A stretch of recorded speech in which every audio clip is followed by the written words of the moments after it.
Sir मैंने आपको YouTube पे सुना है और मैंने आपको लाइव भी सुना है।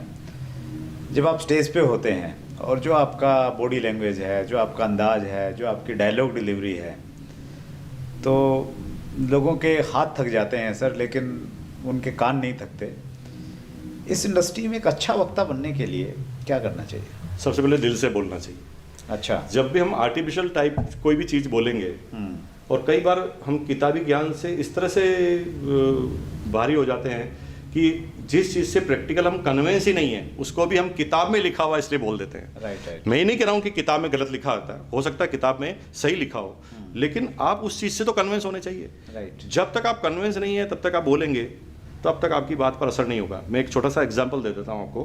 कि मैंने गदर फिल्म देखी ही नहीं और मुझे कोई कहे कि ये 100 रुपये ले लो और आप गदर फिल्म की तारीफ करके आओ, राइट, तो मैं क्या तारीफ करूंगा? अगर मैं 100 रुपये के लालच में तारीफ करूंगा तो मैं आर्टिफिशियल बात करूंगा कि गदर फिल्म बहुत अच्छी है, मैंने देखी थी, तुम भी देख लो। हाँ। कोई प्रभावित नहीं होगा।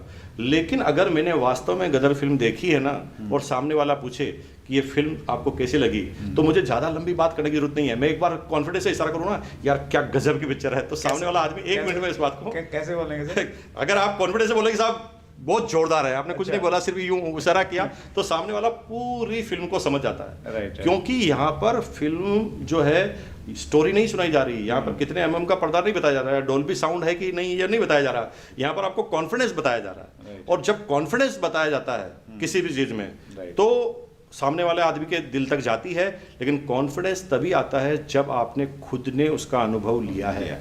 तो आप किसी भी, मैं कई बार डायरेक्ट सेलिंग में देखता हूँ कि लोग आप प्रोडक्ट इसलिए सेल करते हैं कि इसके अंदर बहुत अच्छा बिजनेस वॉल्यूम या बहुत अच्छा पैसा मिलता है। नहीं मेरे भाइयों, ये बिल्कुल गलत तरीका है। किसी भी प्रोडक्ट के बारे में तब तक नहीं बोलना जब तक कि आप उसके बारे में कन्विंस ना हो। और अगर आप कन्विंस हैं तो अंदर से आवाज़ निकलेगी, आपको आश्चर्य होगा कि ऑटोमेटिक लोग बाग उस बात को समझ जाएंगे। और मैं अक्सर यही करता हूँ जब मैं स्टेज पर बात करता हूँ, तो आप देखना मेरी कई टेप मार्केट में हैं, कई वीडियो मिल जाएंगे यूट्यूब पे। ऐसी कोई बात मैंने आज दिन तक बोली नहीं जो किसी किताब में लिखी है। अच्छा। मैं तो लोगों को पढ़ता हूँ, लोगों से अगर कन्विंस होता हूँ तो उस बात को अलग अलग जगह से लेकर एक जगह डिलीवर कर देता हूँ। लोग बाग प्रभावित हो जाते हैं। और आप भी, जब कोई भी आदमी जब कॉन्फिडेंस से बोला तो सामने वाला प्रभावित होता ही है। बिल्कुल फाइनल। बॉडी लैंग्वेज आपकी बहुत ज़बरदस्त रहती है सर। ऐसा लगता है कि जैसे आपने किसी ट्रेनिंग स्कूल से जाके उसका प्रॉपर प्रशिक्षण लिया है। नहीं, ऐसा कुछ नहीं लिया। मैं तो ये भूल ही जाता हूँ कि मैं जब स्टेज पे बात करता हूँ तो मैं क्या हूँ। मैं तो जितना 100% मेरा दिल जो कहता है उसके हिसाब से मैं बोलना चालू करता हूँ।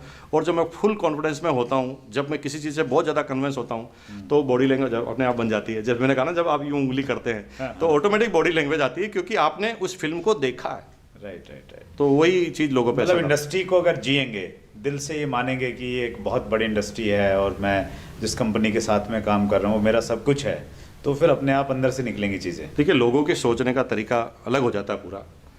लोग बाग शुरू में जब मैं इस बिज़नेस को करता था तो मैं ऐसा सोचता था कि भाई 15 साल इस बिज़नेस को करना है, फिर रिटायरमेंट लेना है, फिर जीवन को आज़ादी से जीना है। 15 साल काम करने के बाद अब मुझे एक बात समझ में आई कि मैं आज़ाद किससे होऊंगा।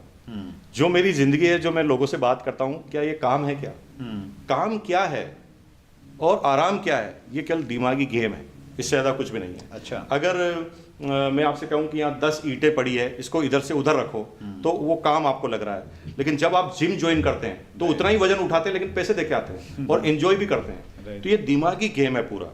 अगर आप एंजॉय कर रहे हैं तो फिर आपको काम नहीं लगेगा। और जब भी आप इस बिजनेस में आनंद लेने लगोगे, आप अच्छे ओनर बन जाओ। Thank you very much.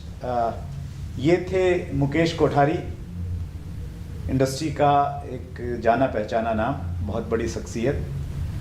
और फिर मैं आपसे रिक्वेस्ट करूंगा कि आप हमारे चैनल को सब्सक्राइब कीजिए। अगर आपको पसंद आते हैं आप लाइक कीजिए, कमेंट जरूर कीजिए कि आप किन लोगों को चाहते हैं कि उनसे आप मिलें, उनसे आप कि क्वेश्चन क्या पूछना चाहते हैं वो भी लिख सकते हैं कमेंट्स में जाके, और नाम जरूर लिखें। हम प्रयास करेंगे, आप और हम दोनों मिलके उनको हम लोग इस मंच पे लेके आएंगे, चैट विद सुरेंद्र वत्स में लेके आएंगे। जिस प्रकार से आपका सहयोग मिल रहा है, हमें लग रहा है कि हम लोग मिलके इस इंडस्ट्री को और बेहतर बनाएंगे जिसकी ये हकदार है। बहुत बहुत धन्यवाद।